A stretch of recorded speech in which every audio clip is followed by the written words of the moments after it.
예, 오늘은 제 얼굴만 이렇게 집중적으로 쳐다보시면 되겠습니다. 오늘 말씀의 제목은 신뢰의 자유를 누리십시오라는 것입니다. 신뢰의 자유를 누리십시오 라고 붙여봤습니다. 오늘 본문을 보면 또 이스라엘의 역사를 보면 스스로를 하나님의 백성이라고 믿었던 두 종류의 사람들이 있어 왔습니다. 지금도 마찬가지로 두 종류의 사람이 있습니다. 두 종류의 사람들 모두가 스스로를 하나님의 백성이라고 굳게 믿고 있습니다. 그런데 오늘 본문을 가만히 들여다보면 그 두 종류의 사람들 중에 한 부류는 가짜이고 한 부류는 진짜라는 것입니다. 진짜 그리스도인은 하나님 나라의 유업을 받겠지만 가짜 그리스도인들 결국 하나님 나라의 유업을 받지 못한다고 바울은 말하고 있습니다. 그렇다면 우리는 여기에서 우리 자신이 진짜에 속하는 그리스도인인지 아니면 가짜에 속하는 그리스도인인지를 어떻게 구별할 수 있을까? 그 근거들 또 그 차이가 어디에 있는지 오늘 우리는 이 본문을 통해서 살펴볼 수 있습니다. 그 차이는 뭐냐 하면 하나님을 신뢰하는 것에 있다는 것입니다. 진짜 그리스도인은 하나님을 신뢰함으로 믿음에 따르는 삶을 살아갑니다. 그러나 가짜 그리스도인들은 율법 아래에 종노릇하는 그리스도인들을 의미한다고 할 수 있습니다. 여러분, 이 본문은 교회 밖에 있는 이방인들, 교회 밖에 있는 하나님을 믿지 않은 사람들을 향해서 바울이 기록하고 있는 게 아니라 교회 안에 있다고 믿어지는 또 하나님의 백성의 부류 안에 있다고 존재한다고 믿어지는 사람들에게, 즉 다시 말해서 자칭 기독교인들에게 이 말씀을 전하고 있다는 사실을 우리가 기억해야 합니다. 그러니까 교회에 우리가 함께 예배드리고 자리에 앉아 있다고 해서 우리 모두가 다 약속의 자녀, 본문이 말하는 약속의 자녀, 진짜 그리스도인이 아닐 수도 있다는 것이 이 본문의 굉장히 도발적인 그런 면이라고 할 수 있습니다. 그러면 그것을 어떻게 구별할 수 있는가? 진짜와 가짜를 어떻게 구별할 수 있는가? 그 기준이 무엇인가? 바울은 이제 이렇게 얘기합니다. 그것은 너희가 지금 바울을 공격해왔던 그 유대화주의자들에게 이렇게 말하는 것입니다. 너희가 그렇게 율법을 의지한다면 그 율법이 무엇이라고 말하는지를 살펴보자는 것입니다. 그 율법이 도대체 그러면 뭘 말하는가? 그 율법을 한번 들여다보자. 그러면 바울이 말했던 율법은 십계명을 얘기하는 게 아니고 모세 오경 전부를 말해요. 모세 오경이 뭔지 모르시잖아요. 모르시는 분도 계시죠. 창세기부터 신명기까지, 창세기, 출애굽기, 레위기, 민수기, 신명기, 이 모세 오경을 율법이라고 불렀어요. 그리고 그 모세 오경에서 이야기하고 있는 것은 누가 하나님의 백성이라고 말하고 있느냐 한번 살펴보자는 것입니다.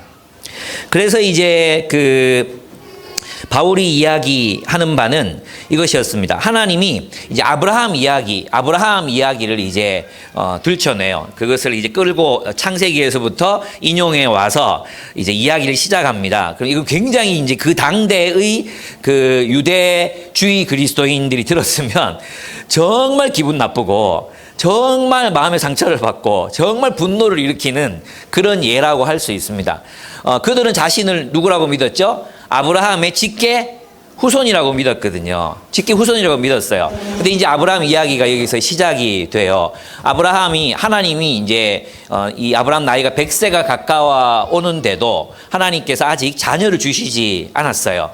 그렇죠? 그래서 이제 아브라함의 마음이 불안해지는 거예요. 자식 없이 어떻게 하나님이 약속하신 그 약속을 이룰 수 있을 것인가? 그래서 이제 사라가 인간적인 마음에서 내 여종, 젊은 여성이죠. 그 하갈을 아내로 맞아서 그 자녀를 봐라, 자식을 봐라. 이렇게 이제 권해요. 아브라함은 좋았던 것 같아요. 그래서 하갈을 자신의 아내로 맞아서 자식을 낳습니다. 그 하갈의 자식이 이스마엘 입니다. 근데 이스마엘 여러분 아시겠지만 이스마엘은 하나님의 백성 이스라엘에 속하지 못해요. 그죠? 그래서 그들이 이룬 민족이 아랍족이라는 민족을 이제 이루게 되죠. 그러니까 이 이 약속이 아니라 이 하갈과 이스마엘 또 이스마엘이 이룬 민족은 누가 이것을 만들었죠? 하나님의 계획에 따라 하나님의 약속에 따라 만들어진 어떤 민족, 가문 혹은 체제가 아니라 인간의 기획, 인간의 의도, 그죠? 인간적인 목적.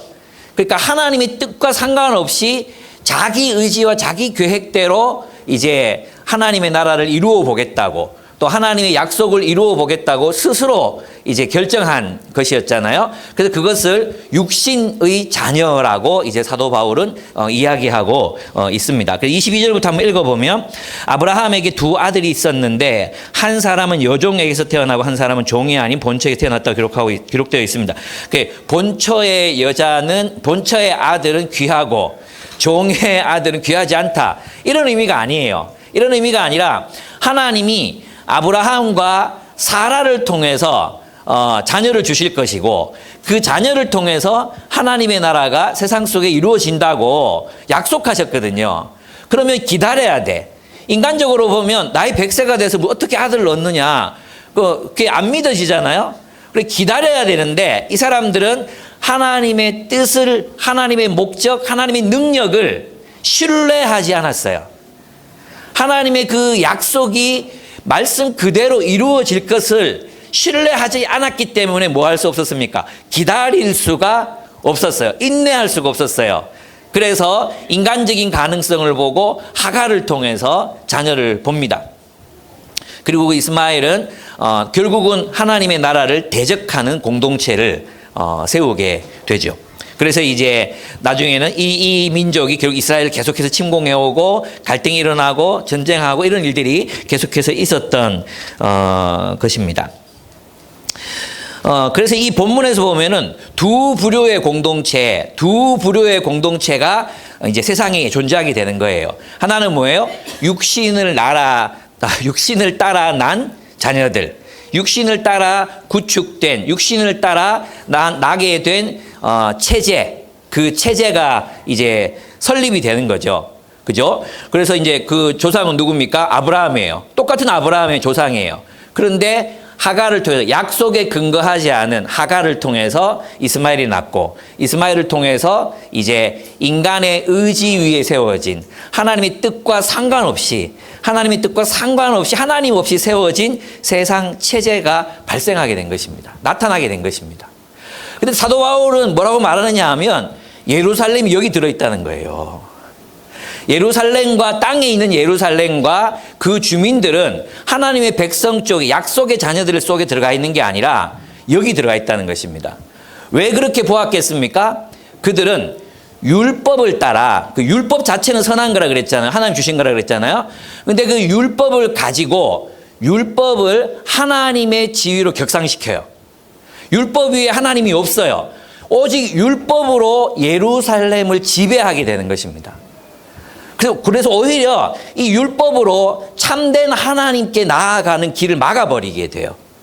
참된 하나님께 이 율법주의 체제는 참되신 하나님과의 인격적인 교제를 통해서, 율법이 주어진 이유는 하나님의 뜻을 알고 그 하나님의 뜻대로 자유롭게 살아가도록 하기 위한 것이었는데, 이 예루살렘은, 땅에 있는 예루살렘은 그 율법을 가지고 율법이 지배하는 세상을 만든 것입니다.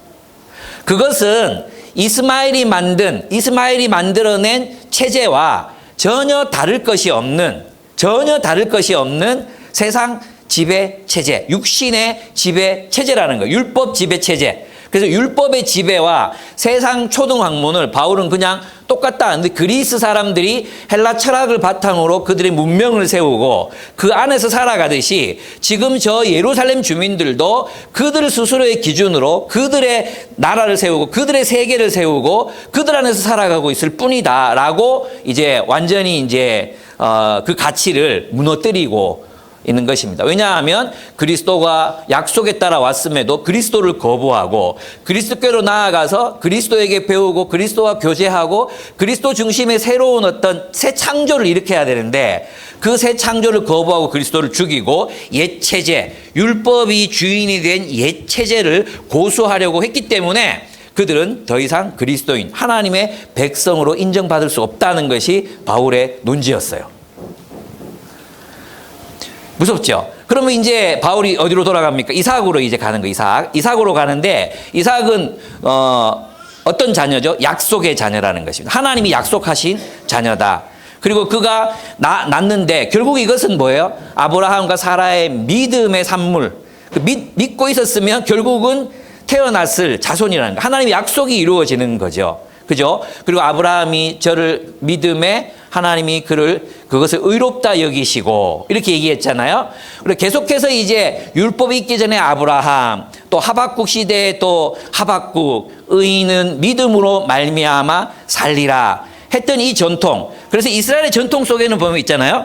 율법주의 전통, 그 법으로 세상을 다스리려고 했던 전통과 믿음을 따라 살아갔던 사람들의 전통 두 흐름이 이스라엘, 자신은 하나님의 백성으로 주장하는 그 이스라엘에 계속해서 이어져 왔던 흐름이라는 거예요. 예를 들면 아모스 시대에 아모스는 믿음을 따라서 하나님의 뜻을 전파하고 정의롭게 살라고 이야기하고 공의롭게 살라고 말했잖아요. 근데 이때에 아모스는 하나님의 뜻을 쫓아서 말했지만 아모스와 히브리어로는 그 이름이 똑같아요. 아마샤라는 거짓 선지자는 뭐라고 말합니까? 너가 지금 우리 왕에게 반역을 일으키려고 하는구나. 지금 너는 이 이스라엘 지배 체제를 너는 거부하고 그것을 무너뜨리려고 하는구나. 그러니까 이 사람들에게 중요한 건 하나님의 뜻이 아니라 뭐예요? 지금 율법의 지배 아래에 있는 이 현 체제를 유지하는 것, 그것이 하나님의 뜻을 행하는 것보다 더 중요했단 말이에요. 아시죠? 그러니까 아마샤는 어느 전통에 어느 흐름에 서 있습니까? 그렇죠. 육신의 흐름에 서 있고 육신의 전통 여기에 서 있고 땅의 예루살렘 여기에 서 있고, 아모스는 어느 전통에 서 있습니까? 믿음의 전통, 약속의 전통. 하박국 시대도 하박국은 어디에 속합니까? 믿음의 전통에 속했죠. 믿음의 전통.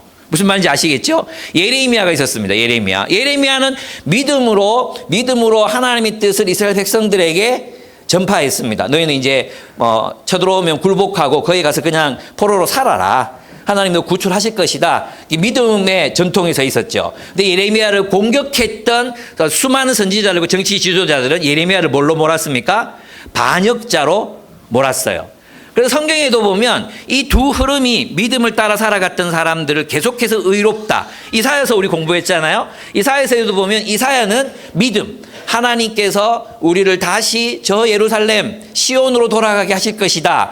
이 믿음을 가지고 계속해서 하나님의 백성들의 정체성을 잊어버리지 않도록 계속 말했던 사람들이 있었죠. 여호와의 종들이 있었잖아요. 그들은 믿음의 전통에 있었어요. 근데 돌아가는 것을 방해하고 돌아갈 수 없다고 말하고 그냥 여기서 살자고 말했던 사람들이 있었다 했잖아요. 그들은 어디에 속한 사람이에요? 육신의 전통에 속했죠. 그들도 율법을 지키고 거기서도 이스라엘의 문화를 유지하고 했지만 그들은 결국 하나님을 배반하는 사람들이 되었다는 것입니다. 그러니까 지금 사도 바울이 이야기하는 것은 곽중에 갑자기 우리가 그리스도가 왔으니까 너희가 살았던 모든 사람이 다 부정한다, 이게 아니라 성경 율법을 보면 그 성경에 나타나 있는 삶 자체가 믿음으로 살아갔던 삶, 그 한 예로 아브라함, 이삭과 그 이스마엘이 나타났듯이 성경은 줄기차게 어떻게 말해요? 믿음으로 살아갔던 사람과 율법주의, 율법 아래 살아갔던 사람, 법의 지배 아래 살아갔던 사람들을 대비시키고 있다. 그들이 하나님 나라가 될 수 있느냐? 그 율법 아래 살아갔던 사람들이 하나님의 백성이냐? 그들은 배역한 자요, 패역한 자요, 반역한 자들이다. 이렇게 얘기하는 거죠. 근데 그 패역이 또 끝나는 게 아니라 돌아올 수 있었어요. 그죠? 근데 끝까지 돌아오지 않았던 사람들은 결국은 심판을 받게 되었다는 것입니다.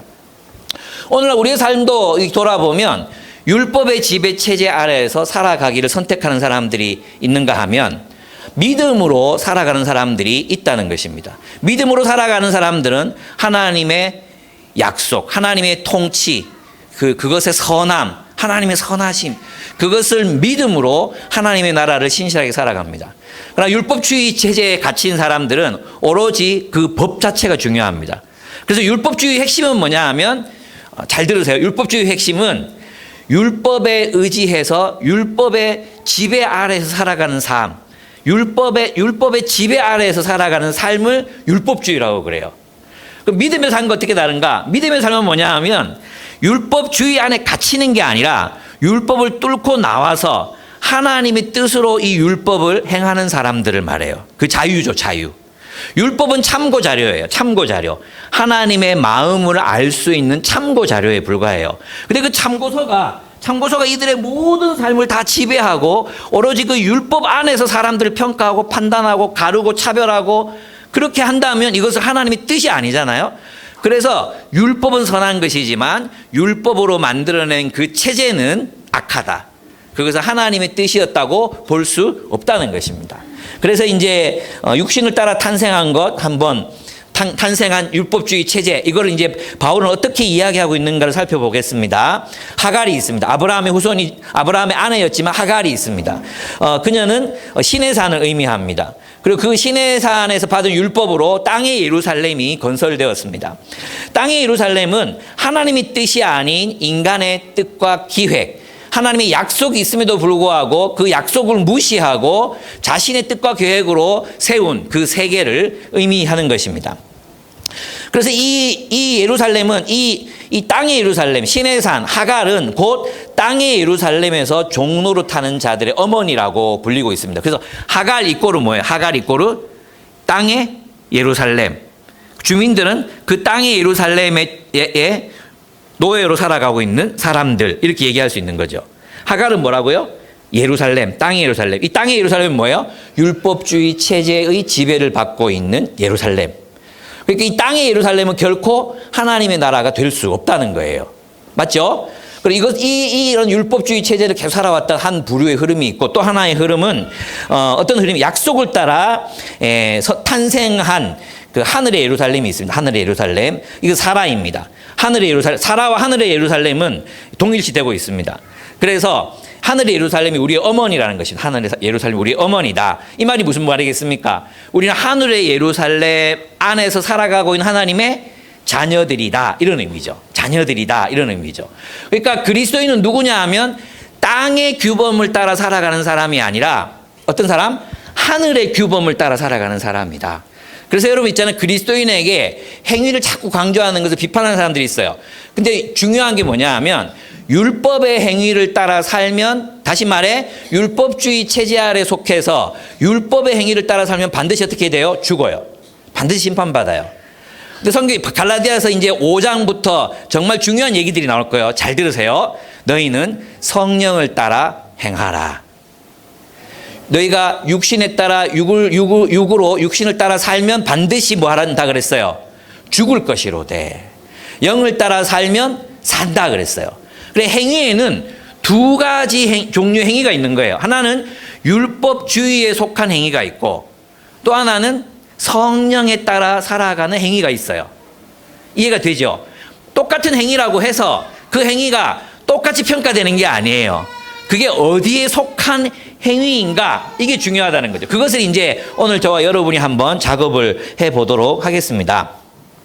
그러니까 이삭은 성령을 따라 난 자유의 자녀들이고 하나님의 약속을 따라 세워진 그리스도의 통치, 그 통치 안에서 살아가는 사람들을 자유인이라고 바울은 이야기하고 있는 것입니다. 이제 율법주의가 무엇인지 정의를 내려볼 시간이 됐습니다.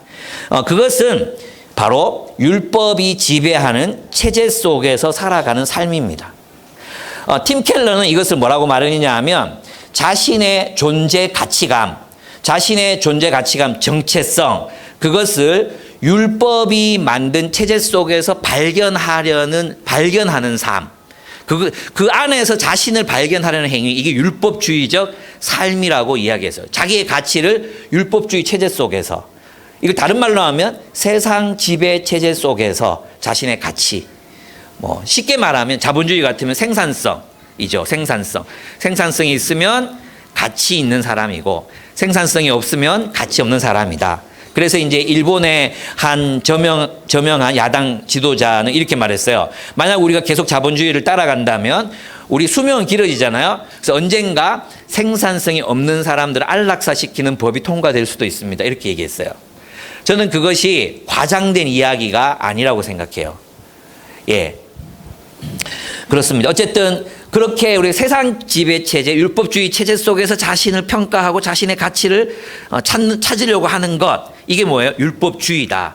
그러니까 율법주의는 어떤 행위의 문제라기보다도 내 삶이 어디에 속했는가의 문제라는 것입니다. 율법주의 혹은 믿음에 속했는가, 율법주의 체제 속에 속했는가. 그래서 우리는 어디에? 하늘의 예루살렘. 이 하늘의 예루살렘 죽어서 가는 데가 아니잖아요. 하늘의 예루살렘은 믿음으로 살아가는 하나님의 뜻을 신뢰하고 그 뜻대로 살아가기를 결단한, 그 약속을 신뢰하고 그 약속을 따라 살아가는 사람들의 공동체를 하늘의 예루살렘이라고 표현한 거예요. 진짜 교회를 말하죠. 참된 교회를 말하는 것입니다. 그래서 그리스도인은 하늘에 있는 예루살렘의 자녀들입니다. 하늘에 있는 예루살렘은 그리스도께서 창조하신 새로운 도시입니다. 이 도시는 눈에 보이지 않지만 이 땅에 현존하는, 이 땅에 있는 도시입니다. 하늘 예루살렘은 인간이 하나님 없이 만든 체계가 아니라 하나님께서 창조하신 새 피조물입니다. 그래서 새로운 창조물이 바로 하늘 예루살렘이라고 할 수 있습니다. 이 자녀들은 그리스도를 믿음으로 주어진 성령으로 이 새로운 가족에 속하게 되었습니다. 그러니까 이제 이 이야기를 듣는 유대화 되어야 너희가 구원을 얻을 수 있다. 참된 하나님 백성이 될 수 있다. 이렇게 주장했던 사람들이 들으면 자신들은 정통 아브라함의 적자, 그러니까 진짜 하나님 백성이지 라고 믿었던 그들이, 아니 너희는 이스마엘이야, 너희는 이스마엘의 후예야, 이렇게 얘기하는데 뒤집어지지 않을 사람이 아무도 없었을 것입니다. 완전히 화가 났던 거죠. 그래서 아마도 바울도 그런 위험에 위협받는, 그러니까 예루살렘 주민들, 예루살렘에 살고 있는 유대인들 모두가 하나님 백성이 아니라고 지금 선언하고 있는 거거든요. 예수님도 그 이유로 죽으셨어요. 예수님도 암탉이 이렇게 뼈를 보기를 뭐 얼마나 했느냐, 너희가 들어오지 않았다, 멸망받 화가 있을지로다, 뭐 이렇게 얘기하면 예루살렘의 파괴와 멸망을 선언하시잖아요. 결국 그것 때문에 예수님이 죽으시는 거거든요. 참 무서운 말씀입니다. 우리가 똑같이 함께 예배를 드리고 지금 이 시간에도 대한민국의 모든 교회들이 함께 예배 드리고 있는 이 순간에도 우리 안에는 진짜와 가짜가 구분되고 있다는 것입니다. 갈라디아 그리스도인들은 유대화하지 않아도 되었습니다. 그들은 이미 하나님의 자녀였기 때문입니다. 그런데 갈라디아 성도, 이게 미스테리가 있습니다. 미스테리. 뭐가 미스테리입니까? 그들은 왜 그리스도 안에 있는 삶을 포기하고, 그리스도 안에서의 삶을 포기하고 율법 안으로 들어가기를 원했을까요? 율법주의 안으로, 유대주의 안으로 들어가기를 원했을까요? 그 이유가 뭘까요? 그 이유가 뭐겠습니까? 그게 편해요. 그게 편해요. 왜? 우리에게 관성이 있거든요. 우리에게 관성이 있어요. 이게 어떻게 알 수 있습니까? 성경에 보면 하나님이 이집트에서 노예살이 하던 그들을 구출하셔가지고 광야로 자유민이 되게 하셨잖아요. 근데 그들이 자유인, 정말 하나님 백성답게 살아갑니다. 그들에게 하나님은 번영과 행복을 주시기 위해서 인도하셨잖아요. 그죠? 그런데 이스라엘 백성들은 애굽에서 노예살이가 습관이 되어 있는 그 애굽 백성들은 이 광야에서의 삶이 불편한 거예요. 자유가 불편한 거예요. 자유가 불편하니까 뭐라고 말합니까? 돌아가자. 애굽으로 돌아가자. 애굽에서는 그래도 고기라도 많이 먹었다. 애굽으로 돌아가죠. 얘기하는 거. 이게 인간의 본성이에요. 예. 우리가 그리스도 안에 있는 자유로 부르심을 받았지만 우리는 자꾸만 어디로 기웃거립니까? 세상으로 돌아가고 싶어 해요. 왜? 눈에 보이거든. 땅에 있는 예루살렘은 눈에 보여요. 하늘에 있는 예루살렘은 눈에 안 보여요. 하늘에 있는 예루살렘 도시를 살아가려면, 하나님의 나라를 살아가려면 뭐가 필요해요? 하나님의 약속을 신뢰하는 믿음이 있어야 돼요. 그 하나님이 정말 하나님의 나라를 살아갈 때 우리에게 번영과 축복을 약속하셨다. 그리고 정말로 우리가 그리스도 안에서 그리스도의 통치를 따라 살 때 하나님이 우리를 번영케 하시고 행복하게 하시고 기쁘게 하신다. 진짜 삶을 주신다. 이걸 신뢰하지 못하는 거예요. 왜? 우리에게 익숙한 것은 애굽에서 남을 짓밟고 올라서고 경쟁하고 경쟁에서 높은 자리를 차지하고 더 큰 집에 살고 이게 우리한테는 쉬워 보이는 거예요. 눈으로 봐왔기 때문에. 길이 보이니까. 이렇게 하면 돈 많이 벌고 부자 되고 그래서 어떻게 떵떵거리면서 살게 되더라. 건강하게 살더라. 눈에 보이니까 이 길을 자꾸만 선택하고 싶은 것입니다. 눈에 보이는 길. 근데 바울은 여기에서 뭐라고 말하느냐? 그러면 누가 이 길을 선택할 수 있어요? 누가 그리스도 안에서의 삶을 선택할 수 있어요? 하나님을 믿는 자, 하나님을 신뢰하는 자, 그리스도의 통치를 신뢰하는 자, 그분 안에 있을 때 참으로 우리의 생애가 기쁨과 생명으로 충만할 수 있다는 것. 이건 우리의 감정적인 상태가 아니에요. 조금 이따가 또 말씀드리겠지만 진짜 삶을 우리에게 선사할 수 있다는 것을 믿는 자, 그들이 이 삶을 살아갈 수 있다는 것입니다. 그러니까 안 믿으니까 자꾸 어디로 가고 싶어요? 아, 여기는 불안해 자꾸. 아, 이래 살아도 되나? 아, 이렇게 다 퍼져도 되나? 뭐 이렇게 이러면 내 호구 잡히는 거 아이가?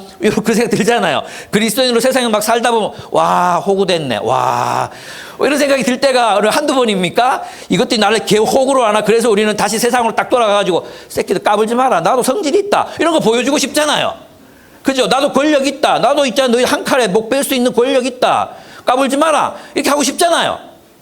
정태 심하게 고개를 끄덕거리네. 근데 우리가 그렇게 안 돌아가야 갈 수 있는 건 뭐죠? 그리스도가 통치하고 계신다. 하나님 앞에, 하나님 우편에 앉아 계신 그리스도께서 우리를 다스리고 계신다. 이 믿음이 있기 때문에 우리는 그리스도의 길을 선택할 수 있는 것입니다. 이 믿음이 없다면 우리는 그리스도의 길을 선택할 수 없어요. 눈에 보이는 길, 이 땅에 있는 예루살렘을 선택하고 살아갈 수밖에 없죠. 그것을 바울은 종노릇으로 돌아가지 마라. 세상의 노예의 노릇하지 마라. 세상의 노예가 되려 하지 마라. 하나님은 너희를 자유케 하셨다. 하나님을 신뢰하고 오직 하나님의 뜻 안에서 그 뜻대로 살아가면 된다. 그게 자유다. 그거예요. 저는 이 자유를 누구에게서 보느냐? 저는 김은정 검사에게서 봐요. 김은정 검사에게서 봐요. 자유. 그러니까 모든 검찰들, 남자 검찰들, 남자들 진짜, 남자 검찰들은 아무도 한 명 있었구나, 한 명 있어서 잘렸죠. 한 명 있어서 이제 평가에서 누락돼가지고 잘렸어요. 근데 그 한 명 있었는데 여성들이 들고 일어나서 검찰을 개혁해야 된다. 그리고 이제 부당한 판결에 불복하고 계속 항소하고 또 항소하고 이렇게 살잖아요. 이렇게 살아갈 수 있는 자유, 진리를 위해서 살아갈 수 있는 자유, 그 검찰의 부패한 질서 속의 노예, 검찰들의 그 부패한 질서, 검찰들의 이익을 위해서 살아가는 그 집단 속에서 정의롭게 살아갈 수 있는 자유, 이 자유를 누가 누립니까? 진정한 그리스도인, 하나님을 신뢰하는 사람. 하나님 알아서 하시겠지. 뭐 잘리면 뭐라도 하겠지. 하나님을 신뢰하는 사람만이 자유롭게 살 수 있다는 거예요. 하나님 신뢰 안 하면 어떻게 되겠어요? 이거 잘리면 뭐 변호사도 못하고, 그죠? 검찰에서 잘리는데 누가 뭐 하겠습니까? 그러니까 뭐도 못하고 먹고 사는 길이 다 그런 두려움 때문에 입 다물고 있잖아요. 근데 저는 이제 지금은 이문정 검사를 되게 좋아하고 존경해요. 근데 이 사람도 사람이기 때문에 언제 타락할지 몰라. 그래서 그때 타락했을 때 또 나보고 그때 이문정 검사 좋다 그래 놓고 지금 왜 또 아니라고 그래. 이렇게 말하지 마세요. 지금까지는 너무 용감해. 너무 멋있어. 자유로운 그리스도인이야. 또 저는 누구에서, 요새는 검사들 중에 그런 사람이 많은데, 누구죠? 천종호 판사님. 천종호 판사님에서 저는 그런 자유를 봐요. 뭐냐 하면, 이 판사들이 청소년 재판을 하는, 소년범을 다루는 재판을 하는 걸 좌천되는 거래요. 그래서 아무도 안 갈라 그런대요. 그래서 거기 있으면서 2년만 지나면 딴 데 가려고 막 어떻게든 이렇게 아부하고 또 하겠죠. 그렇게 해서 딴 데로 가려고 한대요. 근데 이분은 자청해서 그 자리에 간 거예요. 자청해서. 그리고 보통 2년만 되면 다 바뀐대요. 근데 이분이 계속해서 그 자리에 머물렀어요. 그리고 최근에 이제 자리를 옮기면서도 나는 계속 이 일을 하고 싶다고. 진짜 피곤하고 그렇잖아요. 근데 그 청소년들 호통치고, 부모님들을 야단치고 이러면서 이제 또 자기들 그 그룹홈 만들어서 자기 정말 사비로 그룹홈을 만들어서 그 아이들 돌보고. 이게 뭐예요? 자유죠, 자유. 이게 그 조직 안에서 내가 인정받고 내가 잘 살고 뭐 내가 어떻게 뭐 출세하고 이걸로부터 자유로운 사람이 이 삶을 선택할 수 있는 거예요. 그걸 성경은 자유다라고 얘기하는 것입니다. 자유다. 우린 자유인이야. 너희가 근데 왜 자꾸 종로로 달려고 하는, 세상의 가치관에 굴복하려고 하느냐? 세상 지배 체제에 순복하려고 하느냐? 굴복해서 살 노예냐? 너희가 노예냐? 그렇게 말하는 것입니다. 얼마나 멋진지 모릅니다.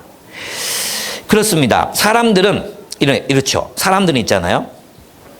문제가 닥쳐요. 자기 인생에 문제가 닥치면 하나님을 찾고 하나님의 뜻을 묻고 하나님의 그 사랑을 신뢰하고 하나님이 나를 인도해 가실 거라는 걸 믿지 않습니다. 뭐합니까? 걱정합니다. 염려합니다. 그리고 계획을 세웁니다. 어떡하지? 이걸 어떻게 극복해 나가지? 어떻게 이걸 하지? 먼저 해야 될 일이 뭐예요? 여러분 문제가 닥쳤어요. 그럼 뭐 해야 돼? 무릎 꿇어야 돼. 기도해야 돼. 그리고 말씀 뒤져야 돼. 하나님 말씀 뭐라고 말하느냐?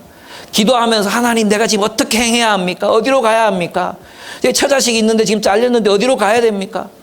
기도하지 않고 하나님 뜻을 묻지도 않고 뭐 합니까? 이력서 넣는다고 막 난리가 나는 거죠. 무엇부터 물어야 돼? 하나님의 뜻, 하나님의 약속. 그래, 하나님 신뢰하고 하나님 나 사랑한다 했는데 굶어 죽이겠냐? 죽으면 또 이유가 있겠지. 그리고 죽어도 하나님 받아주시겠지. 이 믿음으로 좀 하나님 뜻을 먼저 물어야 돼. 그리고 보십시오. 그 광야에서 결국 하나님이 뭐 하려고 하셨습니까? 하나님이 이스라엘 백성 번영의 땅, 적과 꿀이 흐르는 땅으로 인도하고 싶잖아요.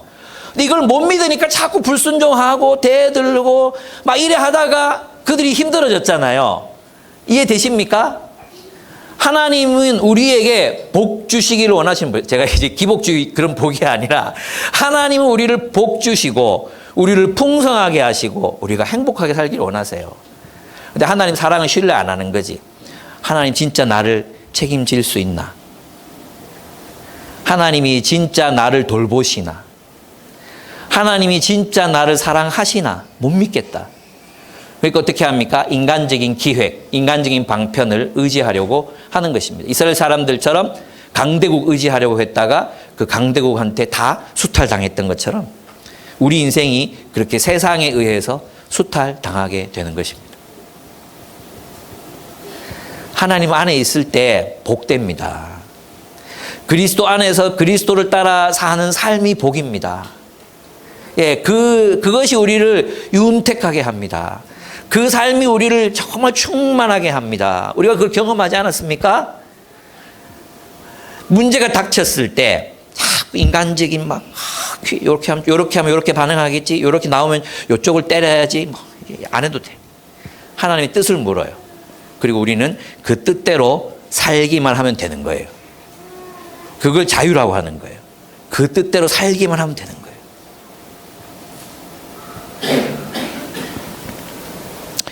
그래서 이제 사도 바울은 뭐라고 말하느냐 하면 제가 약간 마음이 불안해지는데 너무 빨리 마칠 것 같아요. 5장 1절에 보면 벌써 5장 1절이에요. 그리스도께서 우리를 해방시켜 주셔서 자유를 누리게 하셨습니다. 그러면 이 자유를 어떻게 누리느냐? 그 뒷구절이 중요해요. 그 뒷구절. 저절로 누리는 게 아니에요.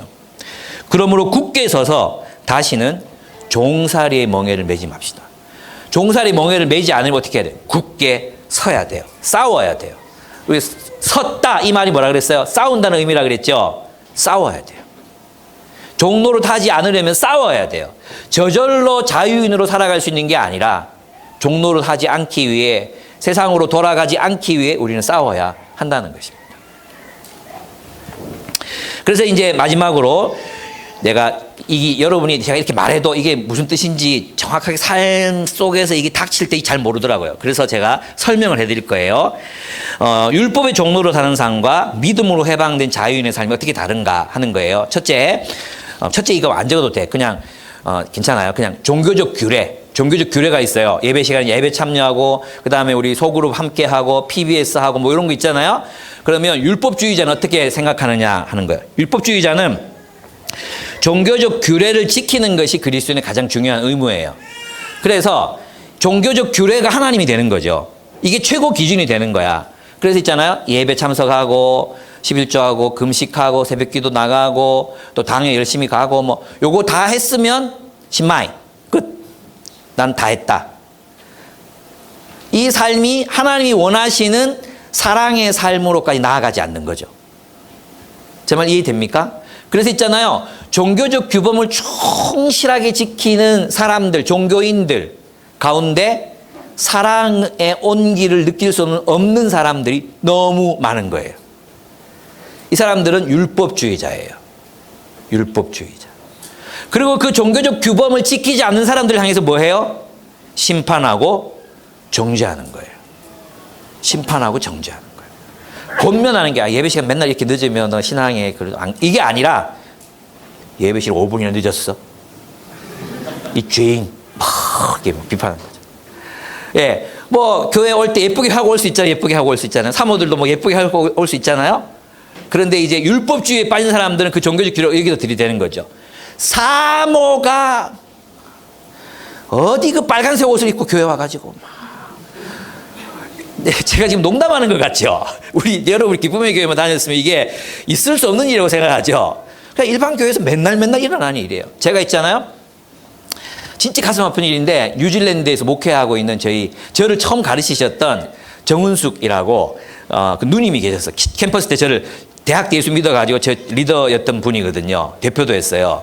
근데 이분이 목회하시는 분, 호주다. 목회하시는 분하고 결혼해가지고 이제 호주 교회를 다니는 거예요.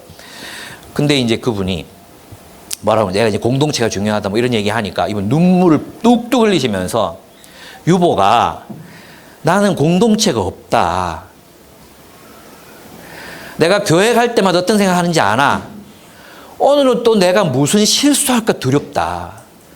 내가 무슨 옷을 입고 무슨 말을 할지 무섭다.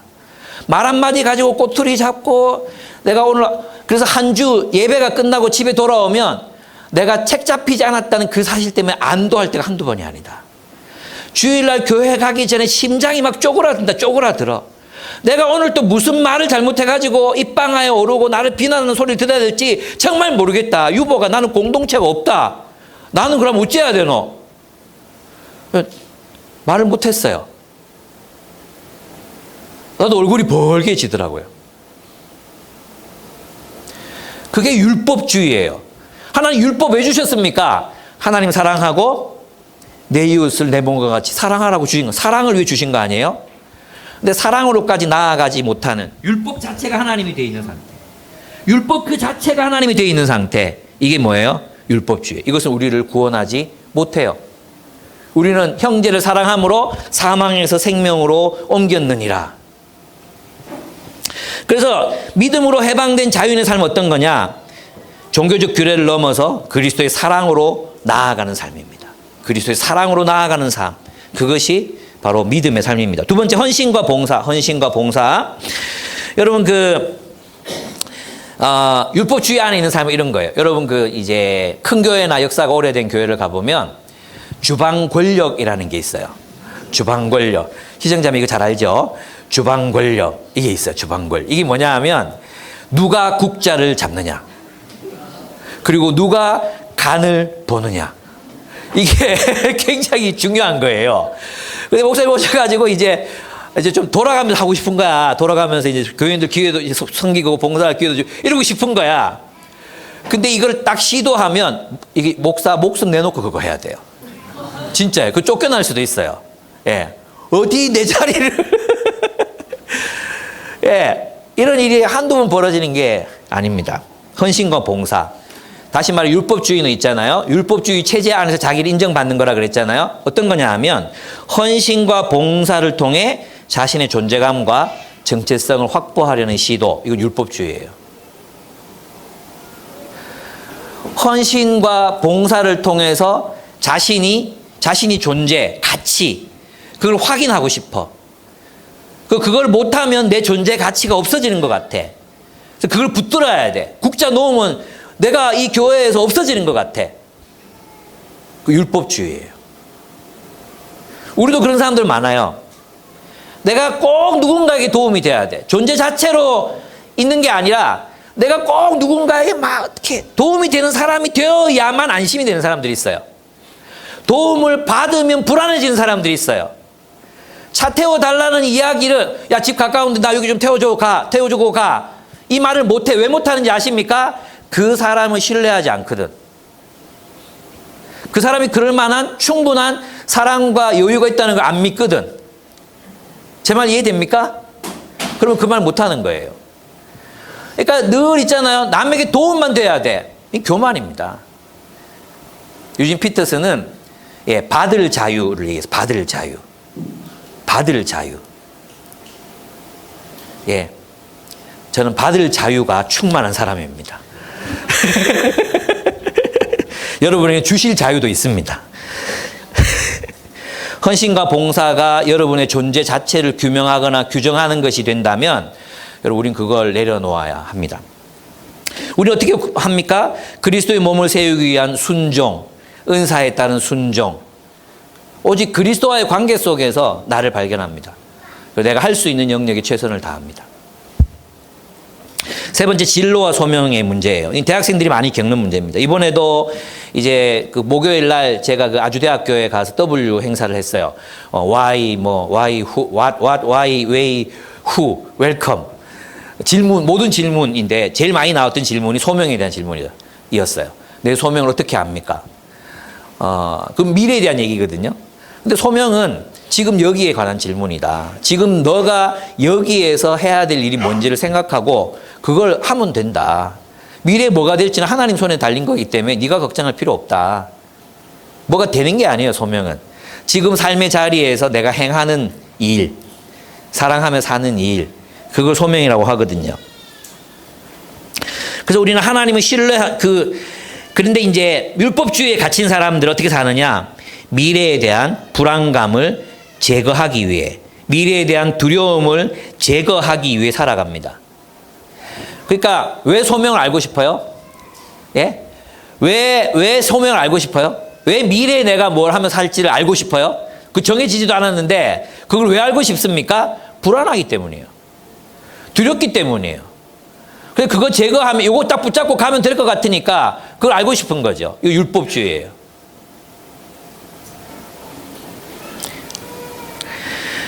그러나 하나님을 신뢰함으로 지금의 자리에서 부르심에 순종하는 것. 그럼 지금의 부르심에 순종하면요, 뭐가 불안해져요? 미래가 불안해져요.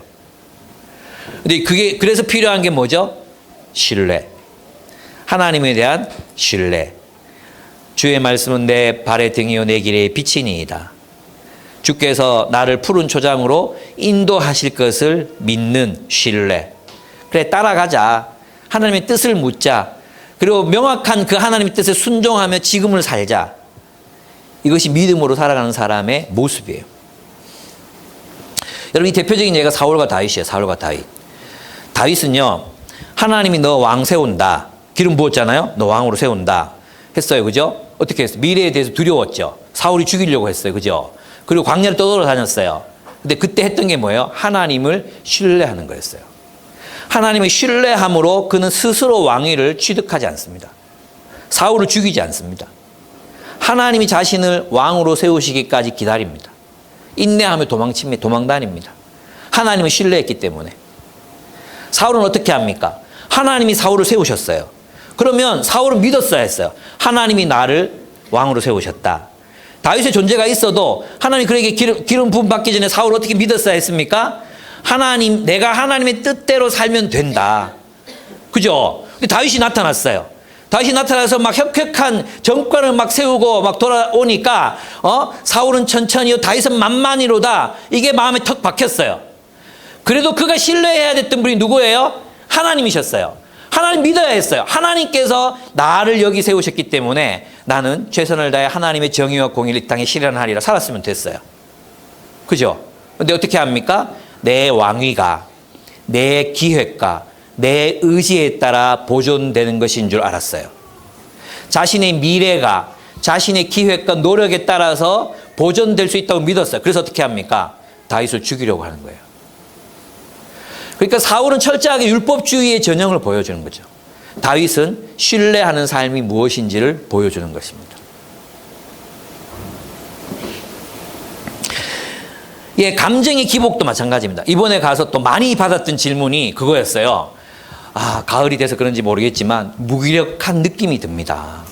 이 무기력한 느낌을 여러분도 지금 겪고 있죠? 그죠? 무기력한 느낌.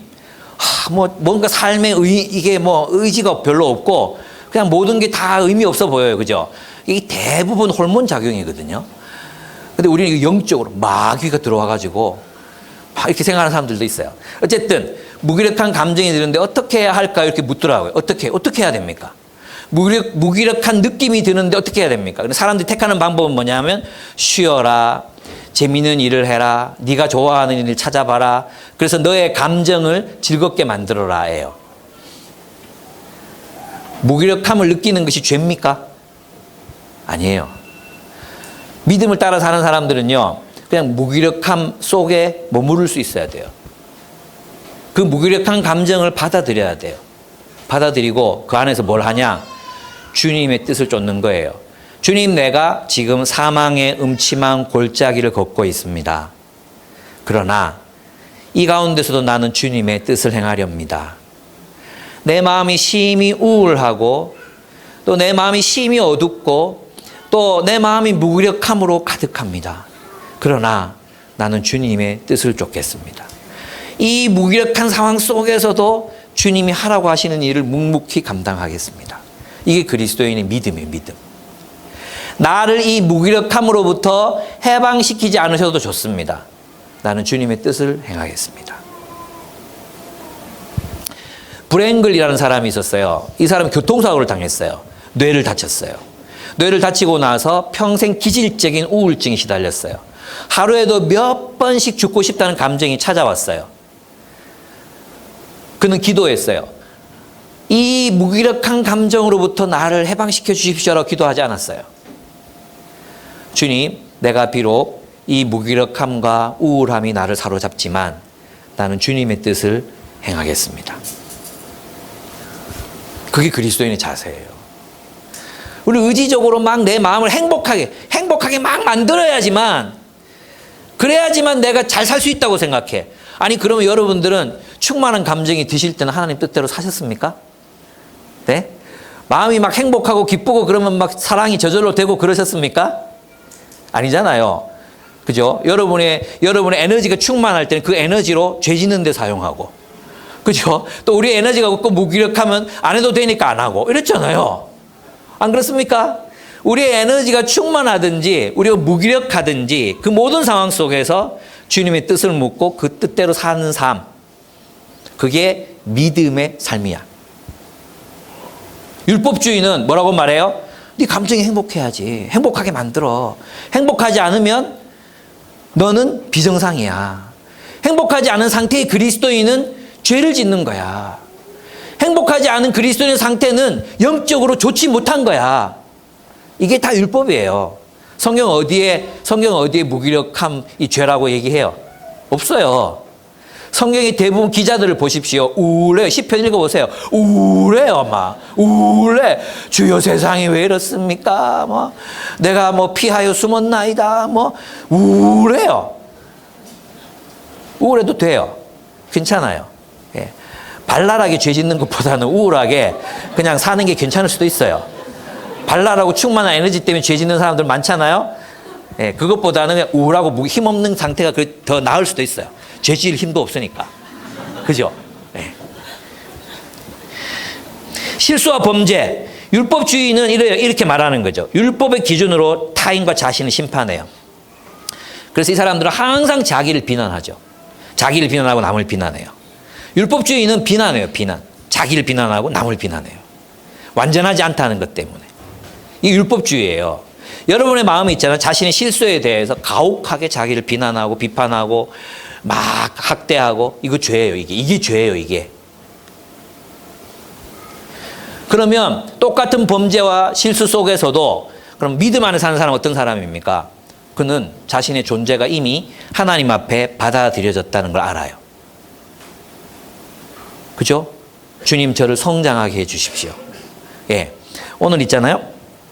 우리 명은이 칭찬을 좀 해야 되는데, 이 명은이가 9시 반에 나와야 되거든요. 그래서 옛날에는 8시 50분쯤 깨웠어요. 그러면은 짜증을 막 내면서 막 너무 일찍 깨웠다고 막. 그리고 또 이제 그래서 좀 늦게 깨우죠. 9시 20분쯤 깨워요. 또 일어나가지고 막 짜증을 내면서 막 너무 늦게 깨웠다고 막. 그래 이렇게 늦게 일어날 수밖에 없었던 것은 바로 그 전날 우리가 뭔가를 했기 때문에 내가 늦게 일어날 수밖에 없었다고 타인을 비판하고 판단하고 막 이런 거죠. 근데 오늘 탁 좀 늦었거든요. 일어나 탁 들어오더니 아빠 다음 주일부터는 9시에 깨워주세요. 이렇게 얘기하는 거예요. 예. 이게 뭔지 아십니까? 성장. 율법의 판단과 기준으로 보면 내가 잘못했구나. 내가 죄인이구나. 내가 늦었구나. 그러니까 남도 비판하고 싶고 자기도 비판하고 막 그러고 싶지 않아. 자기 완전해야 되니까 다른 사람이 잘못한 거야. 그죠? 이게 율법주의예요. 그런데 그리스도 안에 있는 믿음으로 살아가는 사람은 어떻게 사는가? 어떻게 살겠어요? 성장하는 거죠. 아빠 다음부터는 내가 9시 일어나면 제대로 일어날 수 있을 것 같아요. 성장. 그래서 있잖아요. 율법주의자는 심판하고 심판당해. 자기를 정죄하고 자기를 판단하지만 믿음으로 사는 사람은 발판으로 자신의 실수와 죄를 발판으로 다음엔 성장하리라. 주님 저를 키워주세요. 주님 저를 자라게 해주세요. 그리고 성장을 향해 나아가는 거죠. 여러분의 삶을 보더라도 좀 넘어질 수 있어요. 그죠? 그럼 뒤돌아보면서 뭐라고 말해야 돼? 그래도 이만한 많이 자랐다. 그래 이만한 많이 자랐다. 이게 돼야 되는데 내가 지금 나이가 몇 살인데 아직도 이러고 있고 저러고 있고 막 정죄해. 그건 하나님의 뜻이 아니에요. 그건 믿음, 하나님이 나를 사랑한다는 거 안 믿는 사람이 하는 짓이에요. 하나님 나를 사랑한다는 걸 믿으면 하나님 나 이런 문제 있지만 당신이 해결하실 수 있죠. 저 가르쳐 주세요. 저 한 계단 한 계단 올라갈게요. 그래도 지금 여기 많이 올라왔잖아요. 주님 제 손 잡아 주세요. 저랑 같이 가주세요. 이게 믿음이에요. 이게 믿음. 아시겠죠? 다른 사람들에 대해서도 마찬가지예요. 그런 시각으로 봐야 되는 거예요. 그리고 이제 자존감 마찬가지예요. 자존감. 율법주의에 빠진 사람들은 생산성으로 자기를 평가해요. 생산성. 이게 완전 자본주의 율법이죠. 생산성이 없는 인간은 무능하다. 또 쓸모없다. 완전 자본주의예요. 생산성으로 봐요. 율법 준수 또는 타인의 인정을 통해서 자신의 존재 가치를 확인하려고 합니다. 이건 이제 팀 켈러가 이제 칭의의 함의에 대해서 설명할 때 그렇게 말했어요. 근데 우리는 그리스도인 우리의 존재는 하나님의 사랑 안에서 이미 입증되었습니다. 우리는 존재 자체로 사랑받는 존재입니다. 하나님과의 관계에서 여러분이 누구인지를 아셔야 합니다. 하나님과의 관계 속에서 내가 어떤 존재인지를 아셔야 합니다. 예, 그것이 믿음으로 살아가는 방법입니다. 세상의 가치, 세상의 기준으로 여러분 보지 말고, 이건 내가 골백 번 얘기했잖아요. 그래서 잘 안 되죠. 예, 하나님의 눈으로 나를 바라보는, 하나님의 눈으로 내가 누군가 바라보는 거예요. 뭐 돈을 적게 벌면 어떻고, 또 잠시 뭐 직장을 뭐 그만두면 또 어떻고, 또 뭐 대기업을 안 다니면 어떻고, 그게 중요한 게 아니라 하나님이 나를 무엇으로 부르셨고 내가 무슨 세상에 무슨 일을 하고 있든지 그 무엇으로 살아가고 있다면 그 안에 자족하고 기뻐하고 만족하며 사는 것입니다. 그렇습니다. 여러분 부모가 된 분들이 많습니다. 자녀들이 우리의 사랑을 의심할 때, 그리고 그 사랑을 신뢰하지 않을 때, 우리가 하는 말들이 그 자녀의 행복을 위한 것인데 그것을 신뢰하지 않으려고 할 때 상처를 받습니다. 하나님도 그렇습니다. 하나님은 우리의 인생을 하나님의 나라로, 하나님의 나라가 약속하는 풍성한 삶으로 우리를 인도하시겠다고 약속하셨습니다. 우리 믿음으로 그 길을 따라갈 수 있습니다. 믿음으로. 오직 우리 자유인으로 사는 길은 오직 그리스도만으로 살아가는 삶입니다. 나를 사랑하사 십자가에 죽으신 그 사랑을 신뢰하고 아둥바둥 나를 증명하기 위해 살지 않고 사랑으로 살아가는 삶. 세상에 굴복하지 않고 세상의 가치에 굴복하지 않고 우뚝 서서 그리스도의 말씀과 계명에 따라 살아가는 삶. 실수와 범죄에도 하나님의 그 해일처럼 우리를 덮으시는 그 사랑을 신뢰함으로 성장하기를 선택하는 삶. 불안과 염려에 굴복하지 않고 자신의 소명을 위해 소명을 따라 살아가는 삶. 그 삶을 성경은 자유인의 삶이라고 부릅니다. 하나님 우리를 사랑하십니다. 그 사랑을 신뢰하십시오. 그 사랑을 신뢰한다면 하나님이 원하시는 인생을 살아갈 수 있습니다. 그래서 팀 켈러는 그런 종류의 사람을 얘기했어요. 율법 아래에서 율법에 순종하며 사는 삶. No. 율법 아래 있으면서 율법에 순종하지 않으면서 사는 삶. No. 율법 없이 하나님 뜻대로 살 수 있다고 믿는 삶. No. 율법이 있지만 율법을 행하는 삶. 율법 아래 살지 않고 율법을 성취하는 삶. 그 삶이 바로 믿음으로 살아가는 사람들에게 주어진 삶입니다. 네. 이해하셨나요? 예. 귀 있는 자는 들을지어다. 그리고 묵상해 보시기 바랍니다. 그리고 주님을 신뢰함으로 그 길을 따라갈 때 율법을 성취할 수 있다는 말입니다. 율법 아래에 살 때는 율법을 성취할 수 없어요. 여러분이 율법을 뛰어넘어 하나님의 사랑 안에서 그 사랑을 신뢰하며 살아갈 때 그 사랑을 신뢰하기 때문에 우리는 주님의 계명을 따라 살 수 있습니다. 그 사랑을 믿기 때문에 주님의 길을 걸을 수 있습니다.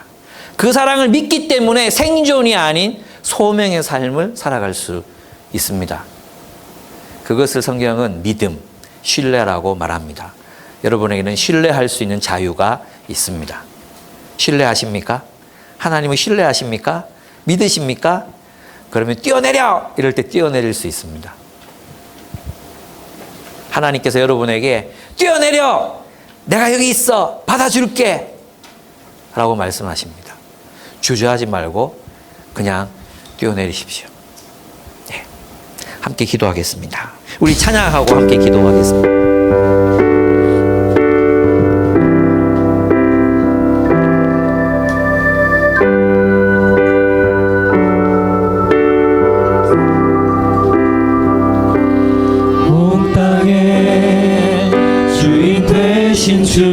주님이 내 이름 아시며